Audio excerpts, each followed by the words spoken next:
नमस्कार दोस्तों, कैसे हो आप सब। आशा करती हूँ आप लोग ठीक होंगे। तो आज सुनाएंगे चुटकुला नाच गीत।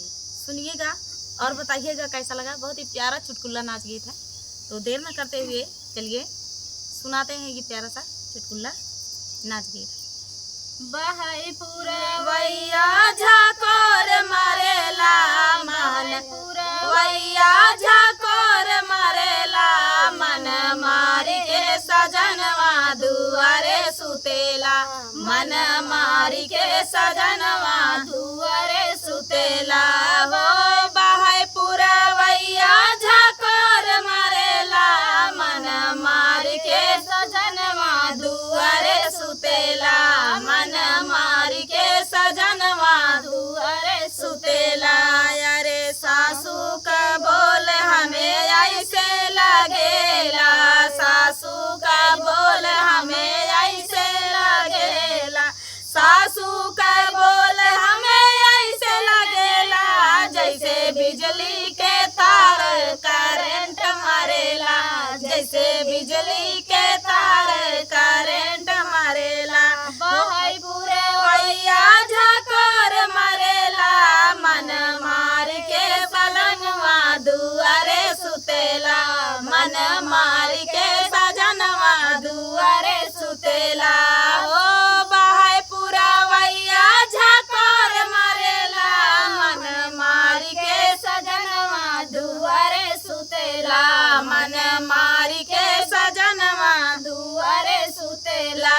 यारे जेठनी के बोल हमें ऐसे लगेला, जेठनी के बोल हमें ऐसे लगेला, जेठनी के बोल हमें ऐसे लगेला, जैसे काली मिर्चिया जहर लगेला, जैसे काली मिर्चिया जहर लगेला। अरे बहई पुरवैया झाकोर मारेला मन, मार के सजनवा दुआरे सुतेला, मन मार के सजनवा दुआरे सुतेला। यारे नदी के बोल हमें ऐसे लगेला, नदी के बोल हमें ऐसे लगेला, नदी के बोल हमें ऐसे लगेला, जैसे छोटी मिर्चिया जहर लगेला, जैसे छोटी मिर्चिया जहर लगेला। यारे नदी के बोल हमें ऐसे लगेला, यारे नदी के बोल हमें ऐसे लगेला, जैसे छोटी मिर्चिया जहर लगेला, जैसे छोटी मिर्चिया जहर लगेला। ओ बहई पुरवैया झाकोर मारेला मन, मारी के सजनवा दुआरे सुतेला, मन मारी के सजनवा दुआरे सुतेला। हो बहई पुरवैया झाकोर मारेला मन, मारी के सजनवा दुआरे सुतेला, मन मारी के सजनवा दुआरे सुतेला। तो दोस्तों ये प्यारा सा चुटकुला नाच गीत आप सभी को कैसा लगा कमेंट में बताना दोस्तों।